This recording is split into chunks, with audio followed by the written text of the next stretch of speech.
Buen día, audiencia de Vocero Perú. Soy Dan Inolopú Alemán, director del portal de noticias Vocero Perú. En esta oportunidad contamos con la participación del señor Adolfo Ahumada. Él es candidato al Congreso por la Libertad con el número 1 del Partido Popular Cristiano, el PPC. Buen día, señor Ahumada. Bienvenido a Vocero Perú. Hola Dan, gracias por la invitación. Un gran saludo a toda tu audiencia. Gracias. Señor Ahumada, antes de empezar a conversar sobre el tema del día de hoy que tiene que ver con la agricultura, Eh, quisiera conversar con usted. Justo han salido el fin de semana algunas encuestas y justo el PPC se ve que ha tenido un crecimiento, al menos la última que salió fue la de CPI, en donde están en el 2.5% y hay algunas, bueno, ya estamos muy cerca al día de, el 11 de abril, y hay un grupo de personas que tienen el estilo de votar por los que van liderando las encuestas, le llaman voto útil, ellos le dicen. Y entonces, si es que eh, tenemos esa concepción de que hay un grupo de electores que van al voto útil, entre comillas, ¿qué le podría decir usted a esa audiencia debido a que con esa forma de pensar, con esos paradigmas, no estarían pensando en el PPC como opción? Claro,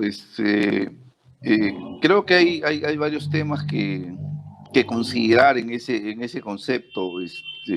Me recuerdo mucho que mi hijo menor hablaba cuando era muy pequeño y postulaba a Alberto Andrade a la alcaldía de Lima.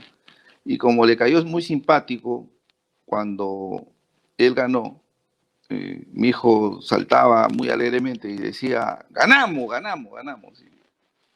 Eso es un poco lo que refleja en la inocencia de esa criatura.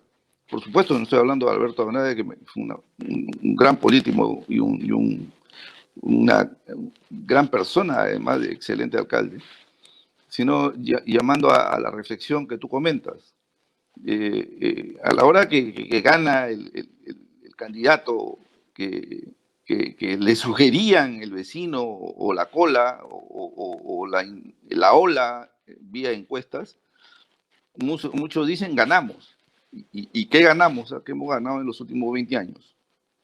Yo creo que el voto tiene que ser un voto informado, no es un voto por tirarte abajo a un candidato, sino que lo evalúen. Cuando uno necesita en el sector privado, y debería tener eso en el sector público por excelencia, necesita un profesional competente para desarrollar unas funciones, uno evalúa background, o sea, evalúa la experiencia, su currículum, y lo investiga.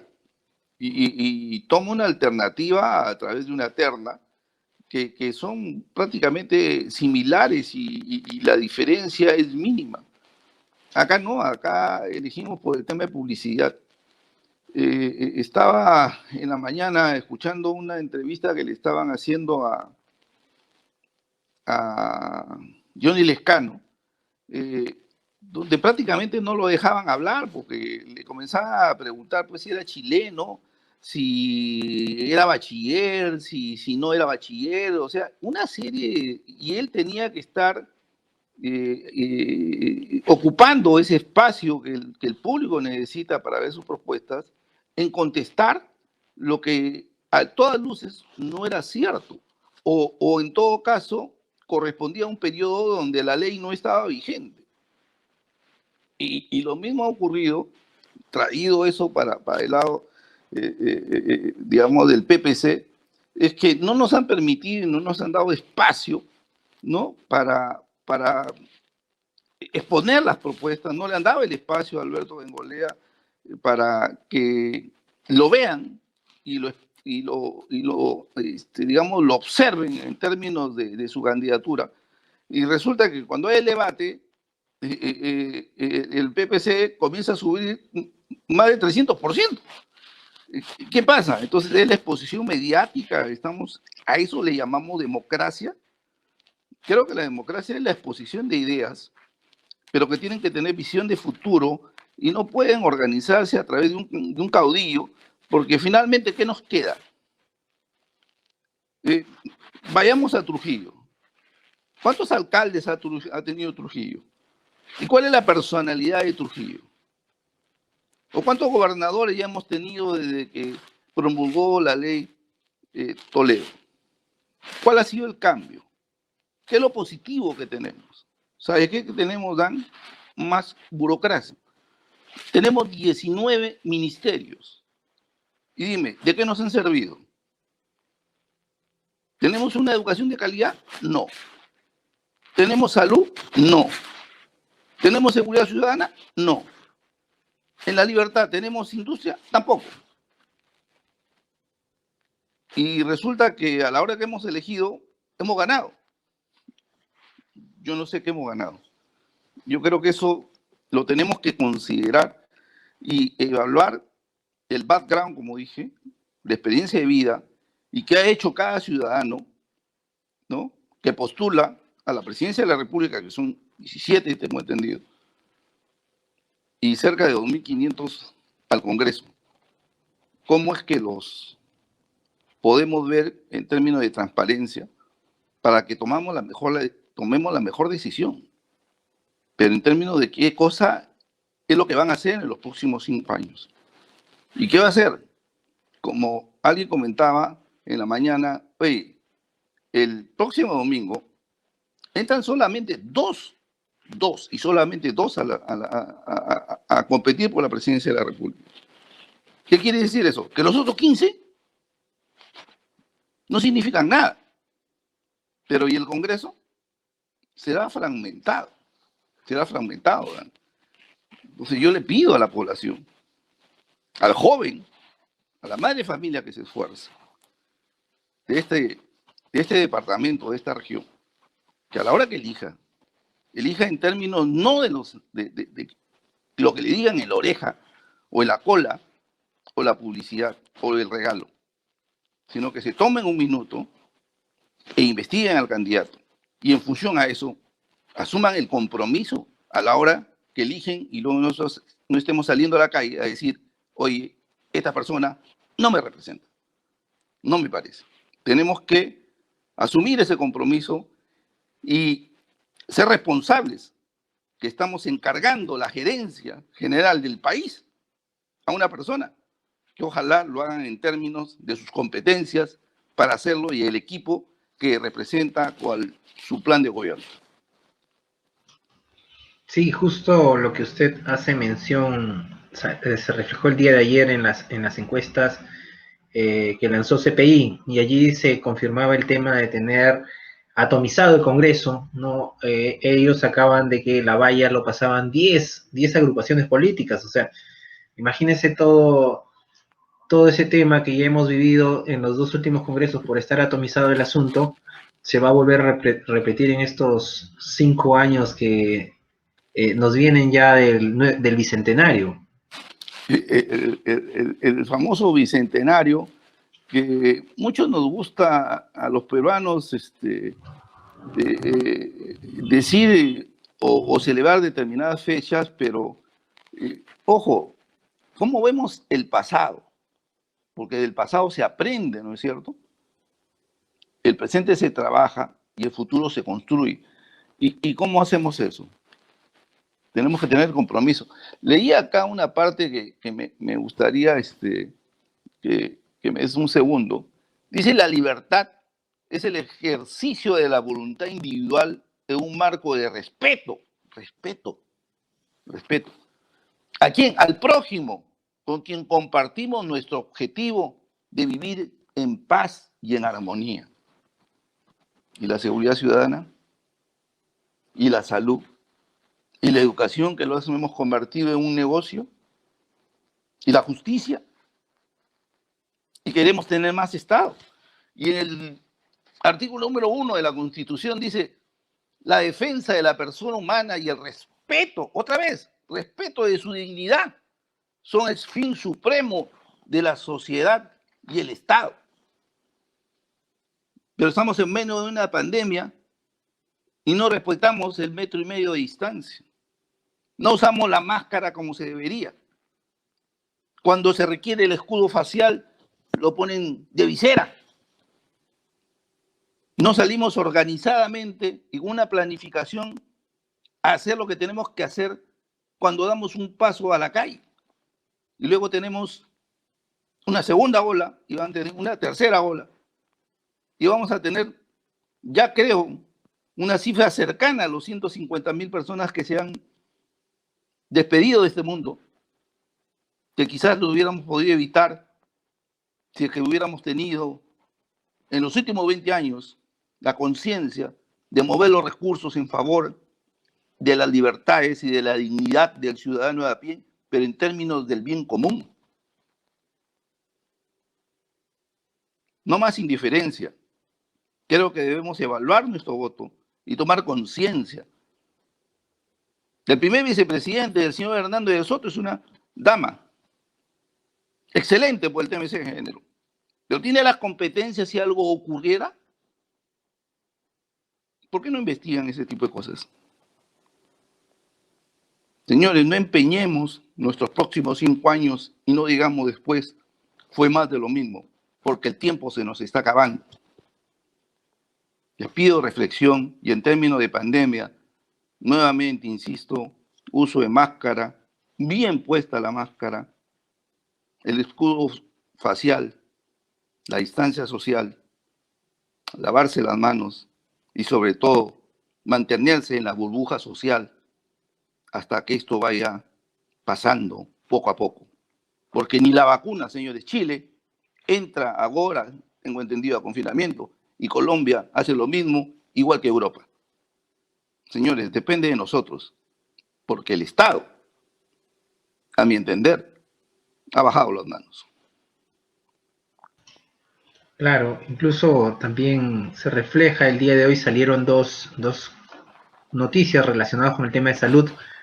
Uno en la portada del diario El Comercio, en donde indica que el MINSA solo reporta 1 de cada 4 fallecidos, se refiere al tema de COVID, no se está reportando el 25%, y la otra tiene que ver con una conferencia de prensa, si mal no recuerdo, que se ha dado en el gobierno regional, en donde se indica que de 40 muestras que se han mandado al Instituto Nacional de Salud, 9 han salido positivas con la variante brasileña, es decir, el 22.5% de los casos de esa muestra son variante brasileña, la cual ya se sabe que es más contagiosa y es más letal, pero aún así seguimos viendo en las calles, en los centros comerciales, esa indiferencia que usted hace mención respecto al ciudadano para con el prójimo, ¿no? Exacto, pero creo que conozco de varios casos y te voy a comentar de uno. Conozco una familia en Chiclayo que tiene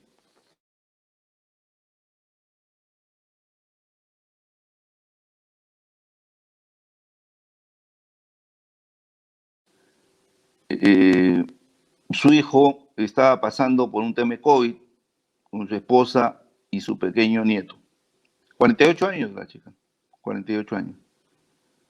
Y se ha ido a ver a su hijo, cuando todos sabemos que no debería pasar eso.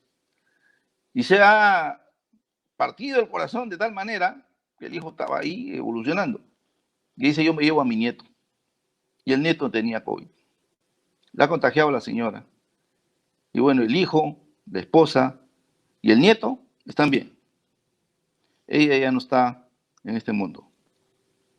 Y como vivía con su hermano, él tampoco está en este mundo.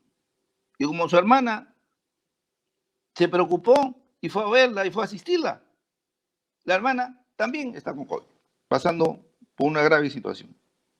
O sea, en menos de que cante un gallo, han partido dos y la otra persona está luchando por su vida. No solamente la indiferencia, sino creer que se puede luchar contra algo que solamente el cuerpo que uno tiene puede salir, porque no existe tratamiento, existe un plan paliativo. Por eso es que necesitamos camas UCI para que en ese momento donde nuestros pulmones colapsan, pues este pulmón mecánico funcione por un tiempo y luego nos hacen la prueba a ver si hemos retomado, hemos recuperado nuestra capacidad y si Dios nos lo permite, salimos adelante. Pero es muy difícil ese trance. Señores, no solamente la indiferencia, sino la responsabilidad del ciudadano de a pie. En el Real Plaza, acá en Trujillo, han marcado flechas de ida y de regreso, y la población lo hace a la inversa. ¿Hasta cuándo? ¿Hasta cuándo?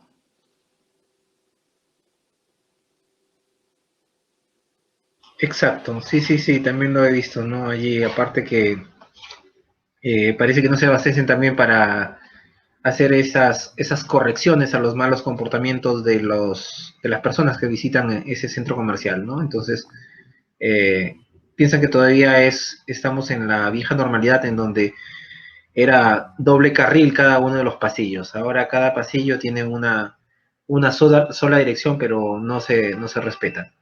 Es lamentable y bueno, sí, lo escuchamos. Yo estoy de acuerdo con lo que tú estás diciendo, pero de repente me ha faltado una precisión. Hay una persona de seguridad ahí que les dice y les indica cuál es el carril y le hacen caso omiso. Y lo mismo ocurre cuando uno va a comprar algo en algún centro de abastos o en alguna tienda. O sea, por el hecho de vender, el dueño mejor calla. Y al callar, compromete. Señores, estamos en pandemia. Tenemos que hacer lo mejor que podamos para ayudar, pero para ayudarnos a nosotros como población. Porque creo que ni vacunas tenemos en la actualidad. Están por venir, pero está paralizado ese proceso, que creo que va a ser largo. Sí, efectivamente, todavía no se sabe el tema cómo va. Por allí leí de que la Organización Mundial de la Salud, la OMS, ha indicado de que el 90% de vacunas lo han acaparado los 10 países más ricos del mundo y los demás nos estamos peleando el 10%, ¿no? Entonces, por eso es que por oferta-demanda ya debemos asumir esa, sabemos la escasez por dónde viene, ¿no? Y cuánto podría durar. Es complicado el asunto, así que hay que poner los paños en remojo, como se dice, y replantear la estrategia de subsistencia que tenemos que tener hasta que venga la vacuna. ¿Sabe Dios cuándo?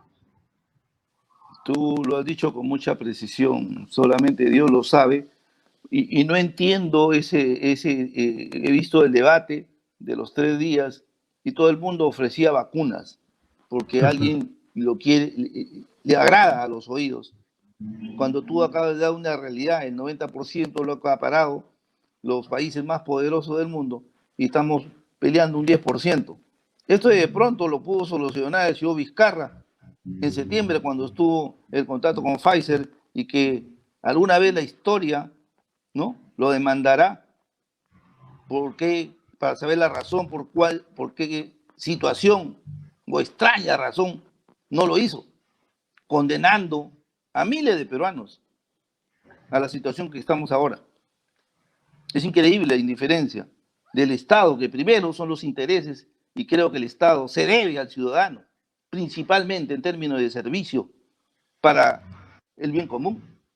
Y por eso es que yo creo que el Estado debe centrarse en seguridad ciudadana, en salud, en educación y en justicia, principalmente. Muy bien, señor Adolfo. Hemos conversado de coyuntura electoral, hemos conversado del tema de salud.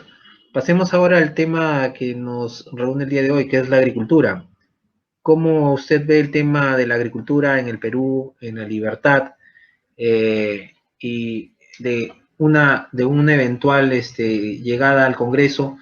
¿Cómo usted trabajaría una propuesta para poder articular este sector que necesita bastante ayuda? Claro, mira, el tema de la agricultura es algo que me apasiona porque creo que el Perú tiene dos ejes principales con el cual puede trabajar y repotenciar muy rápidamente el tema económico. Una es la minería, que es milenaria, pero también es milenaria la agricultura.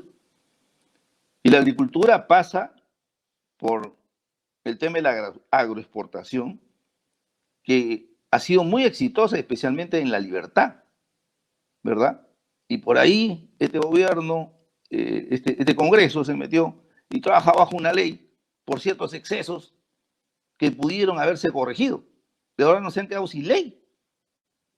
Entonces, tenemos grandes posibilidades, por ejemplo, en La Libertad, si destrabamos Palo Redondo, como lo han ofrecido, como también ofrecieron culminar el hospital del MINSA de Pacalmayo, que hasta ahorita sigue ahí durmiendo el sueño de los justos, han trasladado una posta, pero no está operando como tal. Entonces, Palo Redondo, si se destraba, duplicaríamos la frontera agrícola. Y si duplicamos la frontera agrícola, duplicamos los ingresos que tanto necesita la nación y cuánto duplicamos el número de personal que ahí puede trabajar. Eso es la agroindustria.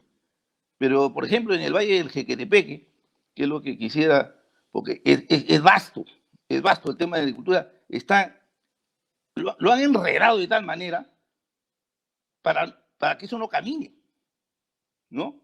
El proyecto especial Jequetepeque-Saña tiene bajo ley, ¿no? Aprobada la segunda etapa, pero nadie tiene certeza de qué consiste esa segunda etapa. Si habla de un nuevo reservorio o se habla de ampliación de frontera agrícola. Parece, ¿no?, que la intencionalidad del legislador fue ampliar la frontera agrícola, pero si ampliamos la frontera agrícola, ¿de dónde vamos a sacar el agua? Tenemos que ir en consecuencia en esa zona sobre el uso inteligente del agua, que es un valor. ¿Y cómo es el uso inteligente del agua? Pues tenemos que ver pues, la infraestructura hidráulica en cuanto al revestimiento de canales, entre la ingeniería de los canales, principalmente, para el uso eficiente del agua. Y segundo, el tema del uso del agua para el cultivo que se está explotando, ¿no? Que corresponda el número de litros a las hectáreas que se están cultivando para que sea un uso eficiente de esa agua. Y tercero, el ANA tiene que ver para que la asignación de esa cuota del agua sea pues la justa y la necesaria. Entonces, hay un problema muy, muy entrampado que creo que debería estar no en manos del proyecto especial Jequetepeque-Saña, porque es ya como proyecto una institución a plazo indeterminado, sino que eso debe cederse a la Junta de Usuarios, que es el conglomerado de agricultores que eligen su junta directiva para que tome a su cargo esto y supervisado de manera concurrente por el ANA, para que todo sea transparente. Hay mucho por hacer y todo eso lo vamos a ver en mi eventual gestión como congresista por la libertad. Entonces, en este tema del proyecto de Jequetepeque-Saña, está por allí amañado de tal forma de que unos pocos se beneficien y, como es habitual en nuestro país, la gran mayoría se perjudique, en este caso los agricultores de esta zona agrícola de La Libertad. Pasa por el tema de la elección de las juntas directivas, que al igual que pasa en el Congreso, que al igual que pasa con los amigotes de siempre, que eso está plagado, todos los ministerios, no tenemos el personal competente para, con el compromiso de ejercer su función, beneficie al ciudadano de a pie, pero en términos de comunidad. Pasa en todos lados y creo que Eso debe parar porque no nos conduce a nada bueno. Seguimos acumulando defectos que vienen desde el pasado, con propuestas que no son viables y lo escuchamos en el día a día. Escuché por ahí a Hernando de Soto que él no va a importar vacunas porque eso se lo va a ceder al sector privado. No sé cómo lo va a hacer, porque los grandes laboratorios que las tienen solamente negocian de gobierno a gobierno y la quiere ceder al sector privado, no sé por qué extrañas razones. ¿Cuál es el primer deber del Estado? Ya lo dije, ¿no? La defensa de la persona humana y el respeto de su dignidad. ¿Se olvida eso del señor Hernando de Soto? No lo sé. Que el público saque sus conclusiones y que a la hora que vote lo haga con la responsabilidad que estamos empeñando 5 años de nuestro destino y el futuro del país. Y ser responsable con eso. Sí, pues ahí anda un poco endiosado el señor Hernando de Soto y me parece que está evocando, si mal no recuerdo, a Adam Smith y su famosa mano invisible de la economía, ¿no? Así es un tema de teorías, que él cree que el Perú es Estados Unidos o Europa. Señores, nosotros somos un país diverso, con costa, sierra y selva, y donde hemos elegido y tenemos autoridades que ya no se fundan en partidos que tienen una doctrina o lineamientos que respetar, ¿no? Sino que se articulan a raíz de una persona y un grupo de amigos, nos cambiamos de color, nos cambiamos de nombre y vamos para adelante porque la publicidad manda. Creo que por ahí no es. Señor Adolfo, ¿y qué otra problemática podemos encontrar en el tema de la agricultura acá en La Libertad? Ya habló y mencionó el tema de la agroindustria, que por allí tiene el problema con la ley que se ha quedado en stand-by, el tema de el proyecto Jequetepeque Saña, pero también tenemos en el Ande, tenemos pequeños agricultores que por allí también la sufren. ¿Cómo articularíamos con ellos? Yo creo que como experto en temas comerciales, y al igual que pasa con la agricultura convencional en la costa, nuestro ANDE pasa por lo mismo. ¿Cómo acortamos los canales de distribución o cómo reducimos sus costos para que ese agricultor del Ande tenga la suficiente rentabilidad en sus productos que le permita reinvertir y mejorar su calidad de vida? Entonces, eso hay que revelarlo, estudiarlo y promoverlo. Y para eso nos vamos a ocupar en el Congreso con las autoridades del Ejecutivo, ¿no? De solicitar, pero viajando, visitando las zonas agrícolas de nuestra Sierra Liberteña. Eso se llama representar, ¿verdad? Yo quiero preguntar, ¿qué congresista ha estado por Huamachuco el último año y se ha reunido con los agricultores? Exacto, ¿no? Y allí en esa función congresal de la representación, yo lo veo, por ejemplo, en el caso del famoso señor Manuel Merino. Él es paisano mío, yo soy tumbesino.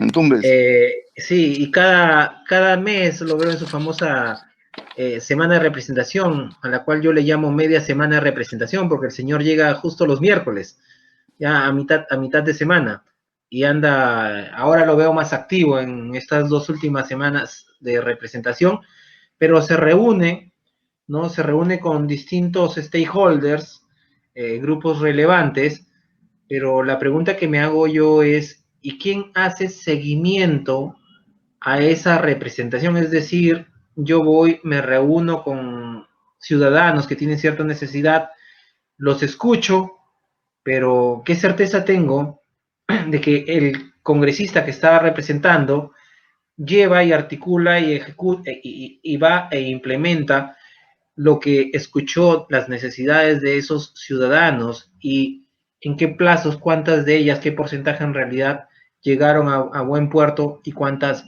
no. Entonces, me parece que por allí los congresistas que tenemos ahora hacen simplemente pantalla mediática, van, toman la foto, lo sacan en sus redes, lo mandan a medios, se cumplió la semana de representación, presentan su informe y allí quedó, y el otro mes repiten nuevamente el show que cae en un saco vacío. Totalmente de acuerdo. O sea, ¿qué KPI sacamos de ahí? ¿Qué agenda? ¿Quién controla esa agenda? ¿De qué manera desarrollamos los pasos 1, 2, 3, 4 y llegamos a un fin y ahí lo evaluamos? Y creo que el mejor ejemplo, Dan, que tenemos de esto es la megacomisión para investigar al señor García. ¿En qué terminó? En una gastadera de millones de plata y simplemente no hubo ninguna conclusión. Y si la hubo, nadie la entendió. Iguales son las semanas de representación. Creo que debían tener una agenda y debe estar publicadas en el portal del Congreso y están sujetos a evaluación en cuanto al desempeño como cualquier trabajo. En todos los trabajos nos evalúan el desempeño, ¿verdad? ¿Y por qué en el Congreso o por qué en el Estado eso no ocurre? Creo que con mayor razón, porque el que postula o pretende ser un hombre público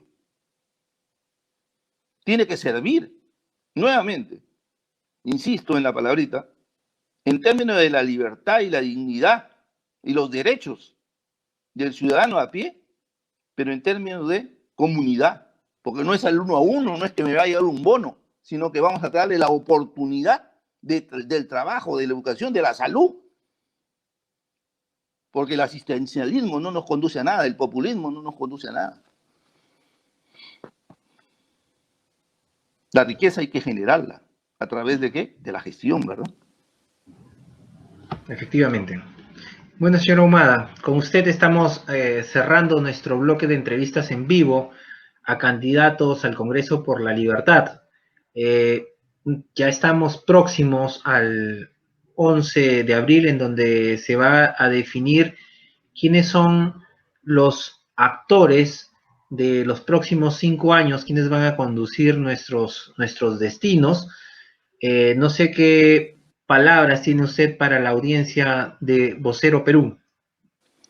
Gracias por el espacio, Dan. Y sí, un colega de magíster en el SAN me recordaba unas palabras hace unos días y me decía, oye, ¿cuál es tu finalidad? Y yo le decía, mira mi amigo, yo no estoy buscando trabajo, sino que yo quiero seguir trabajando por mi país. Y en eso me comprometo por la libertad y por el Perú en los términos y los ejes del Partido Popular Cristiano. Chamba, seguridad y educación. Y sin duda, preocupación profunda por la salud. Ese es mi compromiso.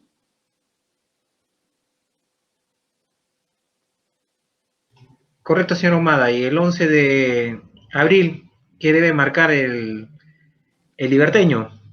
El liberteño, los 3 mapas del Perú y para el Congreso en la Libertad, el número 1. No te voy a defraudar. Muy bien, señor Ahumada. Éxitos entonces en lo que queda de esta semana. Me parece que hasta el viernes se puede hacer actividades. Viernes, sábado. Y bueno, a darle con todo. Mañana cerramos con una caravana en Pacalmayo, mi ciudad natal. Y el día miércoles en Trujillo, con 50 unidades, no pagadas, por supuesto, como otros candidatos, sino en torno a los que nos aprecian y piensan que somos una alternativa para dirigir el país. Muchas gracias, Dan. Buenas noches a todos. Éxitos.